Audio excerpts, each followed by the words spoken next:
नमस्कार मित्रांनो, कोल्हापूर कोकणच्या या ब्लॉगमध्ये तुमचं मनापासून स्वागत. तर आज आम्ही आलो आहोत रामनवमीनिमित्त देवी याक्षणी मंदिरात. हे मंदिर खूप प्रसिद्ध आहे. तर रामनवमीनिमित्त या मंदिरात दुपारी बरोबर 12 वाजता श्रीरामांना पाळण्यात घालून त्यांची पूजा केली जाते. मंदिरात प्रवेश केल्यानंतर इथे आपल्याला देवीची एक सुंदर अशी मूर्ती पाहायला मिळेल. या देवीचं दर्शन घेतल्यानंतर आम्ही मुख्य मंदिराचं दर्शन घेतलं. त्यानंतर आम्ही इथे प्रदक्षिणा घेतली. प्रदक्षिणा घातल्यानंतर आम्ही देवाच्या गाभाऱ्यात थोडा वेळ बसलो, जेणेकरून आम्ही देवाचं मननचिंतन करू शकू. देवाचं दर्शन घेतल्यानंतर देवाची मननचिंतन करण्याची मजा काही औरच.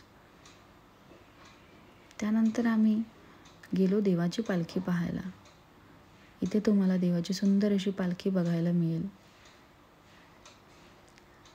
हे आहे श्री स्वामी महाराजांचं जन्मस्थान. इथे सुंदर असा परिसर तुम्हाला पाहायला मिळेल. त्यानंतर इथे आम्ही स्वामी महाराजांचं दर्शन घेतलं.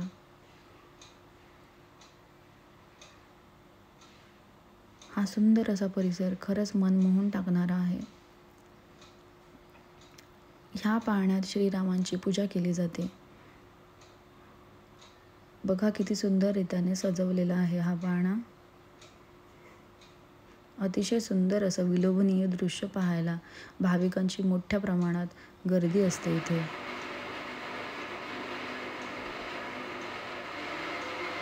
जर तुम्ही या मंदिरात याल तर तुम्हाला प्रत्यक्ष देवी याक्षणीचं अस्तित्व अनुभवायला मिळेल. त्यानंतर इथे आम्हाला एक सुंदर अशी विहीर पाहायला मिळाली.